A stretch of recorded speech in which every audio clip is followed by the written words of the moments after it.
ಶುಭೋದಯ ವೀಕ್ಷಕರೇ, ಜಾತಕ ಫಲ ಕಾರ್ಯಕ್ರಮಕ್ಕೆ ಸ್ವಾಗತ. ನಾನು ಶ್ವೇತಾ. ಈ ದಿನದ ವಿಶೇಷತೆ ದ್ವಾದಶ ರಾಶಿಗಳ ಫಲಾನುಫಲ ಜೊತೆಗೆ ನಿಮ್ಮ ಸಮಸ್ಯೆಗೆ ಪರಿಹಾರ ಸೂಚಿಸುವ ಕಾರ್ಯಕ್ರಮವೇ ಜಾತಕ ಫಲ. ಇವತ್ತಿನ ಜಾತಕ ಫಲದಲ್ಲಿ ನಮ್ಮ ಜೊತೆ ಇದ್ದಾರೆ ಖ್ಯಾತ ಜ್ಯೋತಿಷಿಗಳಾದ ಗೋಪಾಲಕೃಷ್ಣ ಶಂಭು ಪಂಡಿತರು. ಪಂಡಿತರೆ, ನಿಮಗೆ ಕಾರ್ಯಕ್ರಮಕ್ಕೆ ಸ್ವಾಗತ. ನಮಸ್ಕಾರ. ಪಂಡಿತರೆ, ಎಂದಿನಂತೆ ಮೊದಲಿಗೆ ದಿನದ ವಿಶೇಷತೆಯನ್ನು ತಿಳಿಸ್ಕೊಡಿ. ಸರ್ವಮಂಗಲ ಮಾಂಗಲ್ಯೆ ಶಿವೇ ಸರ್ವಾರ್ಥ ಸಾಧಿಕೆ ಶರಣ್ಯೆ ತ್ರ್ಯಂಬಕೆ ಗೌರಿ ನಾರಾಯಣಿ ನಮೋಸ್ತುತೆ. ಶ್ರಾವಣ ಮಾಸ ವಿಶೇಷದಲ್ಲಿ ವಿಶೇಷ, ಕೊನೆಯದಾದಂಥ ಮಂಗಳವಾರ. ಎಲ್ಲ ಮಂಗಳಗೌರಿ ವ್ರತ ಮಾಡುವವರಿಗೆ ಈ ವರ್ಷದ ಶ್ರಾವಣ ಮಾಸ ಇವತ್ತು ಕೊನೆಯ ದಿನ. ಆರಂಭ ಮಾಡಿದವರು ಇವತ್ತು ಮಾಡಬೇಕಾದ್ದು, ಇನ್ನು ಮಾಡದೇ ಇದ್ದವರು ಸಹ ಇನ್ನು ಶ್ರಾವಣ ಮಾಸ ಸಿಗೋದಿಲ್ಲ. ಕೆಲವರಿಗೆ ಅನಿವಾರ್ಯತೆ, ವೈಯಕ್ತಿಕವಾದ ತೊಂದರೆಗಳ ಮೂಲಕವಾಗಿ ಆಚರಣೆ ಮಾಡದೇ ಇದ್ದವರು ಸಹ ಈ ವರ್ಷ ಬಿಡಬಾರದು ಅನ್ನುವಂಥ ಮನಸ್ಸಿದ್ದವರು ಇವತ್ತು ಶ್ರಾವಣ ಮಾಸದ ಕೊನೆಯ ಮಂಗಳವಾರ ಆದ್ದರಿಂದ ಆ ಮಂಗಳಗೌರಿಯ ಪೂಜೆಯನ್ನು ಮಾಡಬೇಕು. ಅದು ದಿನ ವಿಶೇಷ. ಹಾಗೆ ಆ ಮಂಗಳಗೌರಿ ಪೂಜೆ ಮಾಡುವ ಮೊದಲೇ ಒಂದು ಸಂಕಲ್ಪವನ್ನು ಮಾಡಬೇಕು. ಆ ಸಂಕಲ್ಪ ಮಾಡುವಾಗ ಇವನ್ನೆಲ್ಲವನ್ನು ಹೇಳಬೇಕು. ಸಂಕಲ್ಪ ಅಂದರೆ ಸಂವತ್ಸರದಿಂದಲೇ ಶುರುವಾಗ್ತದೆ ಸಂಕಲ್ಪ. ಆದ್ದರಿಂದ ಈಗಾಗಲೇ ನಾವು ಖರನಾಮ ಸಂವತ್ಸರ ಅಂತ ದಿನ ಹೇಳ್ತಾ ಇದ್ದೇವೆ. ಇವತ್ತು ಈಗ ಖರನಾಮ ಸಂವತ್ಸರ ಅಂತ ಹೇಳಬೇಕು. ಹಾಗೆ ದಕ್ಷಿಣಾಯಣ, ವರ್ಷ ಋತು, ಶ್ರಾವಣ ಮಾಸ, ಕೃಷ್ಣ ಪಕ್ಷ. ಇವತ್ತಿನ ಮಿತಿಯನ್ನು ನವಮಿ ಅಂತ ಹೇಳಬೇಕು. ನವಮಿ ಮಿತಿ ಮಂಗಳವಾರ. ಇಷ್ಟನ್ನು ಹೇಳ್ಕೊಂಡ ನಂತರ ನಿಮ್ಮ ನಕ್ಷತ್ರ, ರಾಶಿ, ನಿಮ್ಮ ಸಂಕಲ್ಪವನ್ನು ಹೇಳಬೇಕು. ಇವತ್ತಿನ ನಕ್ಷತ್ರ ಬಂದು ಇವತ್ತು ಸೂರ್ಯ ಮಘಾ ನಕ್ಷತ್ರ ಸಿಂಹರಾಶಿಯಲ್ಲಿದ್ದಾನೆ. ಚಂದ್ರ ರೋಹಿಣಿ ನಕ್ಷತ್ರ, ಬಹಳ ಒಳ್ಳೆಯ ನಕ್ಷತ್ರ. ಚಂದ್ರನ ನಕ್ಷತ್ರವೇ ರೋಹಿಣಿ ನಕ್ಷತ್ರ. ಇವತ್ತು ಶ್ರೇಷ್ಠವಾದಂಥ ನಕ್ಷತ್ರ ರೋಹಿಣಿ ನಕ್ಷತ್ರ. ಹರ್ಷಣ ಯೋಗ, ಮಂಗಲಗೌರಿ ವ್ರತ ಮಾಡುವವರಿಗೆಲ್ಲ ಹರ್ಷವನ್ನು ತರುವಂಥದ್ದು. ಹರ್ಷವನ್ನು ಯಾವಾಗ ಕೊಡ್ತದೋ ಅದಕ್ಕೆ ಹರ್ಷಣ ಅಂತ. ಹಾಗಾಗಿ ಇವತ್ತಿನ ಯೋಗ ಹರ್ಷಣ, ಸಂತೋಷವನ್ನು ತರುವಂಥದ್ದು. ಗರಜಾಕರ್ಣ, ಇದು ಇಂದಿನ ಒಂದು ದಿನ ಪಂಚಾಂಗ ವಿಶೇಷ. ಪಂಡಿತರೆ, ಇನ್ನು ಶ್ರಾವಣ ಮಾಸದ ಕೊನೆಯ ಮಂಗಳವಾರ ಇವತ್ತು. ಹಾಗಾದರೆ ಮಂಗಳಗೌರಿ ವ್ರತವನ್ನು ಹೇಗೆ ಆಚರಿಸಬೇಕು, ಹೇಗೆ ಅಂದರೆ ಕೊನೆಯ ದಿನದ ಪೂಜೆ ಹೇಗೆ ಮಾಡಬೇಕು, ಮತ್ತೆ ಮುಂದಿನ ವರ್ಷದವರೆಗೂ ನಾವು ಕಾಯಬೇಕು, ಹೀಗಾಗಿ ಹೇಗೆ ಆಚರಿಸಬೇಕು ಅಂತ ಭಾಳ ಒಳ್ಳೆಯ ಪ್ರಶ್ನೆ ಕೇಳ್ತಾ ಇದ್ದೀರಿ. ಯಾಕಂದರೆ ಈ ವರ್ಷ ಈ ಒಂದು ಸುವರ್ಣ ವಾಹಿನಿ ಮನೆಯಲ್ಲಿ ಮನ ಮುಟ್ಟುವ ರೀತಿಯಲ್ಲಿ ವಿಶೇಷ ಹಬ್ಬ ಹರಿದಿನಗಳನ್ನು ತಂದು ತೋರಿಸ್ತಾ ಇದ್ದರಿಂದ ಅನೇಕರು ನಮಗೆ ಕರೆ ಮಾಡ್ತಾ ಇದ್ದಾರೆ. ನಮಗೆ ಈವರೆಗೆ ಇದು ಗೊತ್ತಿರಲಿಲ್ಲ, ಇಂಥ ಒಂದು ಪೂಜೆ ಮಾಡೋದು, ಇದರ ಮಹತ್ವ, ಇದರ ವಿಶೇಷತೆ ಹೇಗೆ ಮಾಡಬೇಕು ಅನ್ನೋದನ್ನು ಮಾಡಿಯೂ ತೋರಿಸ್ತಾ ಇದ್ದಾರೆ ಸುವರ್ಣವಾಹಿನಿಯವರು. ಆದ್ದರಿಂದ ನಾವು ಮಾಡಬೇಕು ಅಂತಿದೆ. ಶ್ರಾವಣದ ಮೊದಲನೇ ಮಂಗಳವಾರ ಕಳೆದು ಹೋಗಿದೆ. ಎರಡನೇ ಮಂಗಳವಾರ ನಮಗೇನೋ ಅನಿರೀಕ್ಷಿತ ತೊಂದರೆಗಳಿಂದ ಆಗಿಲ್ಲ. ಮೂರನೇ ಮಂಗಳವಾರ ಮಾಡಬೇಕೋ ಬಿಡಬೇಕೋ ಅನ್ನುವ ವಿಚಾರ. ಆದರೆ ಇದು ಕೊನೆಯ ಮಂಗಳವಾರ. ನಾವು ಮಾಡಬೇಕು ಅಂತಿದ್ದರೆ ನಮಗೆ ಮಾಧ್ಯಮದ ಮೂಲಕವಾಗಿ ಹೇಳಿ ಅಂತ ಅನೇಕರು ತಮಗೆ ಆ ವ್ರತವನ್ನು ಮಾಡುವ ವಿಧಿ ಬಗ್ಗೆ ಕೇಳ್ಕೊಳ್ತಾ ಇದ್ದರು. ಇವತ್ತೂ ಸಹ ಅದೇ ಪ್ರಶ್ನೆಯನ್ನು ಶ್ವೇತಾ ಅವರು ನಿಮಗಾಗಿ ಕೇಳ್ತಾ ಇದ್ದರಿಂದ ಈ ಹಿಂದೆ 3 ವಾರ ಮಾಡದೇ ಇದ್ದರೂ ಸಹ ಈ ಮಂಗಳವಾರ ನೀವು ಮಂಗಳಗೌರಿ ವ್ರತಾಚರಣೆಯನ್ನು ಮಾಡ್ಬೋದು. ತಾಯಿ ಮನೆಯಿಂದ ಆರಂಭ ಮಾಡಬೇಕು. ಆಗದೇ ಇದ್ದರೆ ತಾಯಿಯನ್ನೇ ನಿಮ್ಮ ಮನೆಗೆ ಕರೆಸ್ಕೊಳ್ಬೇಕು. ನಿಮ್ಮ ಮನೆಯಲ್ಲಿ ತಾಯಿಯನ್ನು ಕರ್ಕೊಂಡು ಇವತ್ತಿನ ದಿವಸ ತಾಯಿ ಭಾಗಿನ ಅಂತ ಕೊನೆಯ ವಾರ ಮಾಡ್ತಾ ಇದ್ದವರೆಲ್ಲ ತಾಯಿ ಭಾಗಿನ ಕೊಡುವಂಥ ದಿವಸ. ನೀವು ಸಹ ಇವತ್ತು ಮಂಗಳಗೌರಿ ವ್ರತವನ್ನು ಆರಂಭ ಮಾಡಿ ಆ ಪ್ರಾತಃ ಕಾಲದಲ್ಲಿ ಸೂರ್ಯೋದಯಕ್ಕಿಂತ ಎಲ್ಲ ವ್ರತಾಚರಣೆಗೂ ಸಹ ಶ್ರೇಷ್ಠ ಕಾಲ ಉಷಃ ಕಾಲ ಅಂತ ಹೇಳ್ತೇವೆ. ಉಷಃ ಕಾಲ ಅಂದರೆ ಬೆಳಗಿನ 5 ಗಂಟೆಯ ಕಾಲಕ್ಕೆ ಉಷಃ ಕಾಲ ಅಂತ ಹೇಳ್ತೇವೆ. ಆದ್ದರಿಂದ ಆ ಉಷಃ ಕಾಲದಲ್ಲಿ ಎದ್ದು ಪ್ರಾತಃ ಸ್ನಾನವನ್ನು ಮಾಡಿ ಮನೆಯಲ್ಲಿ ರಂಗೋಲಿಯನ್ನು ಹಾಕಿ ಶುದ್ಧ ಮಾಡಿ ತಳಿರು ತೋರಣಗಳಿಂದ ಮಂಟಪವನ್ನು ಕಟ್ಟಬೇಕು. ಅದರಲ್ಲಿ ಮಂಗಳಗೌರಿ ಕಲಶವನ್ನು ಇಡಬೇಕು.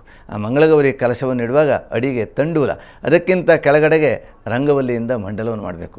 ಆ ಮಂಡಲದ ಮಧ್ಯದಲ್ಲಿ ತಂಡೂಲ ರಾಶಿಯನ್ನು ಮಾಡಿ ಅದರ ಮೇಲೆ ಕಲಶ, ತಂಬಿಗೆಯನ್ನು ಇಡಬೇಕು. ಬೆಳ್ಳಿ ತಂಬಿಗೆ ಇದ್ದರೆ ಬೆಳ್ಳಿ, ತಾಮ್ರ ತಂಬಿಗೆ ಇದ್ದರೆ ತಾಮ್ರ. ಹಿಂದಿನ ಕಾಲದಲ್ಲಿ ಮಣ್ಣಿನ ಪಾತ್ರವನ್ನು ಇಡ್ತಿದ್ರು. ಯಾಕಂತಂದರೆ ಅದು ಸಹ ಶ್ರೇಷ್ಠ ಮೃಣ್ಮಯ ಪಾತ್ರ ಅಂತ ಹೇಳಿದೆ.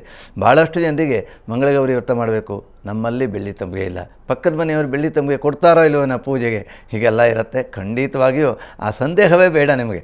ತಾಮ್ರ ಪಾತ್ರ ಇದ್ದರೆ ತಾಮ್ರ ಇಡಿ. ಆದರೆ ಇಂದಿನ ಕಾಲದ ಸ್ಟೀಲ್ ಪಾತ್ರ ಮಾತ್ರ ಕಲಶಕ್ಕೆ ಇಡಬೇಡಿ. ಮಣ್ಣಿನ ಪಾತ್ರ ಇಡಿ. ಮಣ್ಣಿನ ಒಂದು ತಂಬಿಗೆಯನ್ನು ತಂದಿಟ್ಟು ಅದರೊಳಗೆ ನೀರನ್ನು ಹಾಕಿ ಪಂಚಫಲವ, ಹಿರಣ್ಯ, ಗಂಧ, ಅಕ್ಷತ, ದೂರ್ವೆ ಇತ್ಯಾದಿಗಳನ್ನೆಲ್ಲವನ್ನು ಹಾಕಿ ಮಾವಿನ ಕುಡಿಯನ್ನು ಇಟ್ಟು ಅದರ ಮೇಲೆ ತೆಂಗಿನಕಾಯಿಗೆ ಅರಸನ ಕುಂಕುಮವನ್ನು ಹೆಚ್ಚು ತೆಂಗಿನಕಾಯಿಯನ್ನು ಇಟ್ಟು ಅದಕ್ಕೆ ಗೆಜ್ಜೆ ವಸ್ತ್ರ ಹಾಗೆ ಹೂವಿನ ಅಲಂಕಾರವನ್ನು ಮಾಡಬೇಕು. ಕಲಶದ ಒಳಗಡೆಗೆ ಮಂಗಳಗೌರಿ ಪ್ರತಿಮೆ ಇದ್ದರೆ ಇಡಬೇಕು. ಅಥವಾ ಯಾವುದೇ ದೇವಿಯ ವಿಗ್ರಹ, ಮಂಗಳಗೌರಿದೇ ಪ್ರತಿಮೆ ಬೇಕು ಅಂತೇನಿಲ್ಲ, ಯಾವುದೇ ಹೆಣ್ಣು ದೇವತಾ ಚಿತ್ರವನ್ನಿದ್ದರೂ ಸಹ ಕಲಶದ ಸಮೀಪದಲ್ಲಿಟ್ಟು ಆ ಕಲಶದಲ್ಲಿ ಅಲಂಕಾರ ಮಾಡಿ ಮಂತ್ರ ಬಂದರೆ ಪುರೋಹಿತರು ಸಿಕ್ಕಿದ್ರೆ ಮಂತ್ರ ಹೇಳಿ. ಮಂತ್ರ ಬರ್ತದೇ ಇದ್ದವರು ಭಕ್ತಿಯಿಂದ ನಿಮಗೇನು ಬರ್ತದೋ ಶ್ರೀ ಮಂಗಳಗೌರಿ ನಮಃ ಮಂಗಳ ಗೌರಿ ಎನ್ನುವ ಯಾವುದೇ ಬೀಜಾಕ್ಷರ ಹೇಳಲಿಕ್ಕೆ ಹೋಗಬೇಡಿ. ಭಾಳಷ್ಟು ಜನ ಮಾಧ್ಯಮದಲ್ಲಿ ಬೀಜಾಕ್ಷರಗಳನ್ನೆಲ್ಲ ಕಲ್ತ್ಕೊಂಡು ಹೇಳಲಿಕ್ಕೆ ಪ್ರಯತ್ನ ಮಾಡ್ತಾರೆ. ಅದು ತಪ್ಪಾಗಿ ನಾನಾ ರೀತಿಯಾದ ತೊಂದರೆಗಳಾಗತ್ತೆ. ಬೀಜಾಕ್ಷರ ಅಂತಂದರೆ ಕರೆಂಟ್ ಮುಟ್ಕೊಂಡು ಹಾಗೆಯೇ. ಆದ್ದರಿಂದ ಯಾವ ಬೀಜಾಕ್ಷರವೂ ಅಗತ್ಯ ಇಲ್ಲ. ಶ್ರೀ ಮಹಾಮಂಗಳ ಗೌರಿ ಏನು ಮಹಾ, ಮಂಗಳ ಗೌರಿ ಏನು ಮಹಾ, ನಿಮಗೆ ಏನು ಉಚ್ಚಾರ ಮಾಡಲಿಕ್ಕೆ ಬರ್ತದೋ ಅದನ್ನು ಹೇಳಲಿಕ್ಕೆ ಬರದೇ ಇದ್ದರೆ ಮನಸ್ಸಿನಲ್ಲಿ ಆ ಮಂಗಳ ಗೌರಿ ತಾಯಿಗೆ ನಮಸ್ಕಾರ, ಅವಳನ್ನು ಕಲಶದಲ್ಲಿ ಆವಾಹನೆ ಮಾಡ್ತೇನೆ, ಪೂಜೆ ಮಾಡ್ತೇನೆ, ಅವಳಿಗೆ ನಮಸ್ಕಾರ ಮಾಡ್ತೇನೆ, ಅವಳಿಗೆ ನೈವೇದ್ಯ ಮಾಡ್ತೇನೆ, ಅವಳಿಗೆ ಧೂಪವನ್ನು ತೋರಿಸ್ತೇನೆ, ದೀಪವನ್ನು ಹಚ್ಚಿಡ್ತೇನೆ. ಹಾಗೆ ಪ್ರದಕ್ಷಿಣವನ್ನು ಅದನ್ನು ಮಾಡ್ತೇನೆ ಹೇಳಬೇಡಿ, ಮಾಡಿ ತೋರಿಸಿ. ಯಾಕಂದರೆ ಇವನ್ನೆಲ್ಲ ಮಾಡ್ತೇನೆ ಹೇಳುವಂಥದ್ದು ಪ್ರದಕ್ಷಿಣ ನಮಸ್ಕಾರ ಅಲ್ಲ, ಹಾಗಲ್ಲ, ಮಾಡಿಯೇ ತೋರಿಸ್ಬೇಕು. ಹಾಗೆ 21 ಪ್ರದಕ್ಷಿಣ ಮಾಡಿ. ಯಾಕಂದರೆ ಸಪ್ತಪಾಕ ಯಜ್ಞ ಅಂತ 21 ಯಜ್ಞಗಳು. ಹಾಗಾಗಿ ಒಂದು ದೇವರಿಗೆ ಒಂದು ಕಾರ್ಯವನ್ನು ಮಾಡಿದ್ರೆ ಕನಿಷ್ಠ 21 ಪ್ರದಕ್ಷಿಣ ಮಾಡಬೇಕು. 21 ಪ್ರದಕ್ಷಿಣ ನಮಸ್ಕಾರ ಮಾಡಿ, ತಾಯೇ ಈ ವರ್ಷ ಆರಂಭ ಮಾಡಿದ್ದೇನೆ, ಹೀಗೆ ಮುಂದೆ 5 ವರ್ಷ ನಡೆಸ್ಕೊಳ್ಬೇಕು. ನೀನು ಯಾವುದೇ ರೀತಿಯಾದ ತೊಂದರೆಗಳು ಬರದೆ ನಿರ್ವಿಘ್ನವಾಗಿ ಈ ಮಂಗಳಗೌರಿ ಪೂಜೆಯನ್ನು ನಡೆಸಿಕೊಂಡು ಆ ಮಂಗಳಗೌರಿಯ ಸಂಪೂರ್ಣ ವ್ರತದ ಮಹಿಮೆಯನ್ನು ಅಥವಾ ಅದರ ಫಲವನ್ನು ನನಗೆ ಕೊಡುವಂತ ಬೇಡಿಕೊಂಡು ತಾಯಿಗೆ ಮಂಗಳಗೌರವವನ್ನು ಕೊಡಿ. ಇದು ಈ ವರ್ಷ ನೀವು ಪ್ರಾರಂಭಿಕವಾಗಿ ಈ ವರ್ಷ ಮಾಡಿ. ಹಾಗೆ ಪ್ರತಿ ವರ್ಷ ನಿಮಗೆ ಈ ತಿಳುವಳಿಕೆಯನ್ನು ಇನ್ನೂ ವಿಶೇಷವಾಗಿ ವಿಸ್ತಾರವಾಗಿ ವಿವರವಾಗಿ ಈ ವಿಚಾರ ನಿಮ್ಮ ಮುಂದೆ ಬರ್ತಾ ಇರ್ತಾರೆ. ಬಂದಾಗ ಅದನ್ನು ಇನ್ನೂ ಹೆಚ್ಚು ತಿಳ್ಕೊಂಡು ಮಾಡಿ. ಇಷ್ಟು ಮಾಡಿದ್ರೆ ಸಾಕು. ಪಂಡಿತ್ರೆ, ಇನ್ನು ಸಾಮಾನ್ಯವಾಗಿ ಮಂಗಳಗೌರಿ ವ್ರತ ಅಂದರೆ ಮದುವೆಯಾದ ಮೊದಲ ವರ್ಷದಿಂದ ಆರಂಭ ಮಾಡೋದು ಹೆಚ್ಚು ಸೂಕ್ತ ಅಂತ ಹೇಳ್ತಾರೆ. ಹಾಗಾದರೆ ಈ ವ್ರತದ ಮಹಿಮೆ ಏನು? ವ್ರತದಿಂದ ಏನೆಲ್ಲ ಫಲಾಫಲವನ್ನು ನಾವು ಅಪೇಕ್ಷಿಸಬಹುದು? ಬಹಳ ಒಳ್ಳೆಯ ಪ್ರಶ್ನೆ. ಮಂಗಳಗೌರಿಯನ್ನು ಅಮಂಗಲ ಯೋಗ ನಿವಾರಣೆ, ಮಂಗಲ ಅಂದರೆ ಯಾರಿಗೂ ಅಮಂಗಲ ಯೋಗ ಯಾರಿಗಿರುತ್ತೋ ಅವರೆಲ್ಲ. ಯಾಕಂದರೆ ಹಿಂದಿನ ಕಾಲದಲ್ಲಿ ಮಂಗಳಗೌರಿಯಲ್ಲೇ ಬರ್ತದೆ ಒಂದು ಸುಶೀಲೆಯ ಕಥೆ. ಅಲ್ಲಿ ಅವಳಿಗೆ ವೈಧವ್ಯ ಪ್ರಾಪ್ತಿ ಆಗುತ್ತೆ. ಅವಳ ಗಂಡನಿಗೆ 16 ವರ್ಷ ಆಯುಷ್ಯ, ಅಲ್ಪಾಯುಷ್ಯ ಆದಂಥವನನ್ನು ಮದುವೆ ಆಗ್ತಾಳೆ. ಆದ್ದರಿಂದ ಅಲ್ಪಾಯುಷ್ಯಿಗೆ ಪೂರ್ಣಾಯುಷ್ಯನ್ನು ತಂದುಕೊಡುವಂಥವಳು ಮಂಗಳಗೌರಿ. ಆದ್ದರಿಂದ ಮಂಗಳಗೌರಿ ವ್ರತದ ಮಹಿಮೆ ಬಹಳ ವಿಸ್ತಾರವಾಗಿದೆ. ಅದರ ಪೂಜೆ ವಿಧಿ ವಿಧಾನದೊಂದಿಗೆ ವಿಸ್ತಾರವಾಗಿ ವೀಕ್ಷಕರಿಗೆ ತಿಳಿಸೋಣ. ಇದರ ವಿಶೇಷತೆ ಏನು ಅಂದರೆ ಅಮಂಗಲ ಯೋಗ. ಇಂದಿನ ಕಾಲದಲ್ಲಿ ಬಹಳಷ್ಟು ಹೆಣ್ಣುಮಕ್ಕಳ ಜಾತಕದಲ್ಲಿ ಸಪ್ತಮದಲ್ಲಿ ಅಂಗಾರಕ ದೋಷ ಅಂದರೆ ಅಮಂಗಲ, ಅಥವಾ ಅಷ್ಟಮದಲ್ಲಿ ರಾಹು ಇದ್ದರೆ ಅಮಂಗಲ ಯೋಗ ಅಂತ. ಹಾಗಾಗಿ ಅಂಥ ಯೋಗ ಇದ್ದವರು ಸುಮಂಗಲಿಯಾಗಲಿಕ್ಕೆ ಬಯಸುವಂಥವರು ಭಕ್ತಿ ಶ್ರದ್ಧೆಯಿಂದ ಮದುವೆಯಾದ ಮೊದಲನೇ ವರ್ಷ ಆರಂಭ ಮಾಡಬೇಕು. ಇಲ್ಲ ಮದುವೆ ಆಗಿದೆ 4-8 ವರ್ಷಗಳಾಗೋಗಿದೆ, ಆಮೇಲೆ ಜ್ಯೋತಿಷಿಗಳ ಹತ್ರ ಹೋದಾಗ ಕೇಳಿದಾಗ ನಮಗೆ ದೋಷ ಗೊತ್ತಾಯಿತು ಅಂತಿದ್ದರೆ ಆ ವರ್ಷನೇ ಆರಂಭ ಮಾಡಿ. ನಮ್ಮಲ್ಲಿ ಏನಿದೆ ಶಾಸ್ತ್ರದಲ್ಲಿ ಅಂದರೆ ಯಾವಾಗ ದೋಷ ಗೊತ್ತಾಯ್ತೋ ಯಾವಾಗಲೇ ಪರಿಹಾರ ಮಾಡಬೇಕು.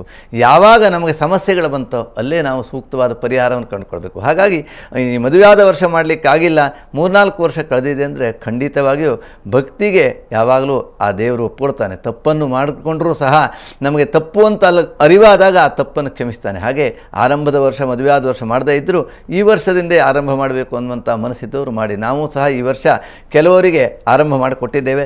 ಹಾಗೆ 5 ವರ್ಷ ಮಾಡ್ತೇವೆ ಅಂತ ಸಂಕಲ್ಪ ಮಾಡಿದ್ದಾರೆ. ತಾವೆಲ್ಲರೂ ಸಹ ಅದೇ ರೀತಿ ಮದುವೆಯಾದ ವರ್ಷ ಮಾಡದೇ ಇದ್ದರೂ ಸಹ ಈ ವರ್ಷ ನಮಗೆ ಅದರ ಅರಿವಾಯಿತು ಅನ್ನುವ ದೃಷ್ಟಿಯಲ್ಲಿ ನೀವು ಮಾಡ್ತಾ ಹೋದರೆ ಖಂಡಿತವಾಗಿಯೂ ಮನುಷ್ಯನ ತಪ್ಪನ್ನು ಕ್ಷಮಿಸುವುದಕ್ಕಾಗಿ ಭಗವಂತಿದ್ದಾನೆ.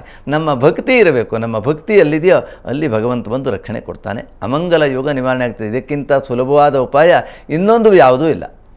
ಮಂಗಳಗೌರಿ ವ್ರತದ ವಿಶೇಷತೆಗಳನ್ನು ತಿಳ್ಕೊಂಡ್ವಿ. ಇನ್ನು ದಿನ ಭವಿಷ್ಯವನ್ನು ತಿಳ್ಕೋಣ. ಅದಕ್ಕೂ ಮೊದಲು ವೀಕ್ಷಕರ ಒಂದು ಸಣ್ಣ ವಿರಾಮ.